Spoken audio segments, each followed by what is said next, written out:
Salut à tous et bienvenue dans les petits pitchs. Aujourd'hui on se retrouve pour parler de Tortuga 2199. C'est un jeu de deck building et de conquête de territoire.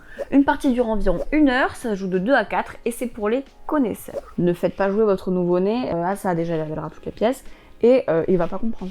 Le contexte. Après la révolte de la planète Tortuga, les plus grands pirates de l'espace s'affrontent pour conquérir la galaxie. Vous êtes le capitaine de votre vaisseau et vous allez conquérir des secteurs, combattre les autres pirates, piller les territoires qui ne vous appartiennent absolument pas. Vous voulez la gloire pour vous tout seul. Richesse et fame, c'est le but de votre vie. Et c'est bien d'avoir un projet professionnel qui vous convient finalement. Vous partez à la conquête de la galaxie grâce à une mécanique de deck building. Le deck building, qu'est-ce que c'est en 3 mots?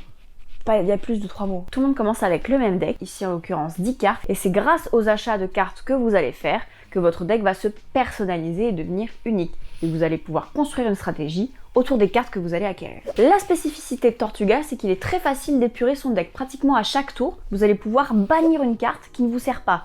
Les cartes de début toutes pourries. Et vous allez aussi pouvoir réserver en début de tour une carte pour optimiser votre main plus tard. Le but du jeu, être le premier à avoir 15 points d'influence. Ou alors être celui qui a le plus de points d'influence une fois qu'un pirate a pris le contrôle du secteur central, Tortuga. À chaque tour, les joueurs vont piocher 5 cartes de leur deck qui vont leur donner des ressources. Il y a 2 ressources dans ce jeu. Les cryptos, l'argent, la thune, qui vont vous permettre d'acheter des cartes pour améliorer votre deck ou renforcer vos territoires. Et les manœuvres, qui vont vous permettre de faire à peu près tout le reste. Vous déplacer, combattre, terrasser des monstres, récupérer des minerais. 2 ressources pour un maximum de plaisir. Vous pouvez aussi conquérir des territoires et gagner des avantages. Chaque secteur possède un avantage. Que du kiff. Il y a beaucoup d'éléments donc ça peut paraître compliqué, mais au final la mécanique est simple. Il y a pas mal d'actions dans un tour, ce qui vous laisse beaucoup de possibilités. On peut toujours faire quelque chose, même si on a des cartes un peu pourries. Dès les premiers déplacements, vous allez déjà instaurer une forme de stratégie, puisque en fonction du secteur, les cartes sont pas les mêmes. Il y en a qui vont vraiment taper fort, il y en a qui vont vous permettre d'acheter beaucoup de choses, et il y en a qui vont vous permettre de vous déplacer ou de piocher des cartes. Ce qui est super, c'est que peu importe les choix que vous allez faire, très vite, votre deck il va prendre une personnalité. Terrasser des monstres, c'est très intéressant parce que ça enrichit votre deck et plus tard, vous pouvez les transformer en points d'influence si vous sentez que vous êtes proche de la victoire.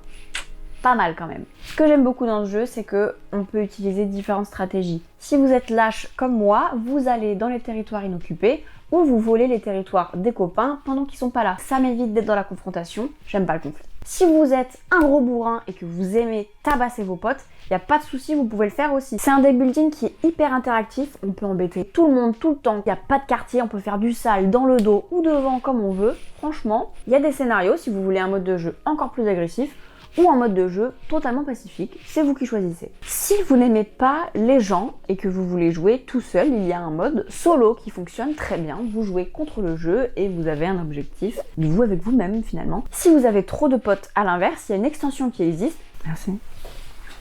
Pour jouer à 5 qui vous permet de pirater le deck de vos adversaires. Donc ça c'est encore plus violent, encore plus agressif, on adore. Si vous avez des problèmes de gestion de la colère, c'est fait pour vous. En tout cas, j'espère que ça vous a plu et que ça vous aura peut-être donné envie d'essayer le jeu. Si vous voulez voir encore plus de vidéos sur les jeux de société, n'hésitez pas à vous abonner à la chaîne d'Ori Games. Ciao!